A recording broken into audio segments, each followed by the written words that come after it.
The hauntings on Moonscar Island weren't enough. Ben Ravencroft, a famous horror writer of whom Velma is a big fan, assists the Mystery Incorporated gang in solving a case at the museum.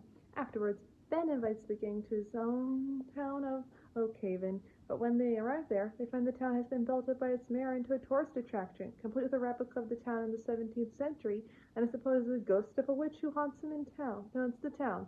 The mayor and pharmacist, Mr. McKnight, explain that the ghost is of Sarah Ravencroft, the relative of Ben's, who was persecuted as a witch by the town in the 1600s. But Ben says that Sarah was actually a Wiccan who used natural herbs to heal people, and even has a diary of all her patients that Ben wants to find to prove her innocence. Scooby and Shaggy find what appears to be a shoe buckle, and then go to a local diner for food, owned by the friendly Jack. Ben, Fred, Daphne, Velma, and many visitors stay out late in order to see the witch, but do not, while Scooby and Shaggy are chased by the fireball-throwing witch and run into Ben and the gang returning home. The gang finds some broken branches as well as a local goth girl rock band named the Hex Girls, compromising Thorn, Luna, and Dusk. The gang then split up. Fred and Daphne follow the Hex Girls. Velma and Ben explore an old barn, and Scooby and Shaggy follow the mayor. Fred and Daphne see Thorn doing some sort of ritual. Become convinced that the Hex Girls are actually witches. Velma and Ben find a cherry-picking truck in the barn. Scooby and Shaggy see the mayor talking to and giving things to many of the townspeople. They then run into the witch again, who chases them past to mayor and into Velma and Ben. Velma then tells the mayor that she has a plan to catch the witch. The gang, Ben, and the Hex Girls meet in the woods. The witch appears and gives chase, but is captured by Daphne and Fred. The witch is revealed to be McKnight, who is Thorn's father. Velma then locates a truck among the trees. She explains that the truck lifted the witch and made her appear to fly, and also deduces that many townspeople were on the trek, including Jack and the mayor. Ben scolds the people involved for exploiting Sarah's good name for their benefit. Back at Ben's house, the gang apologizes to the Hex Girls, and Thorn explains the ritual is just to improve her vocals and that she's actually 1/16th Wiccan. The mayor and McKnight then arrive, explaining that they thought they had to use the witch to boost the town's economy out of desperation due to the lack of tourists.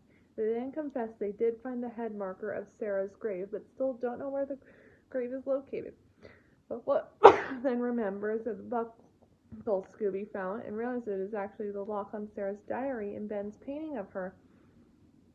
The gang, Ben, the Hex Girls, McKnight, and the mayor go to the spot where Scooby found the buckle.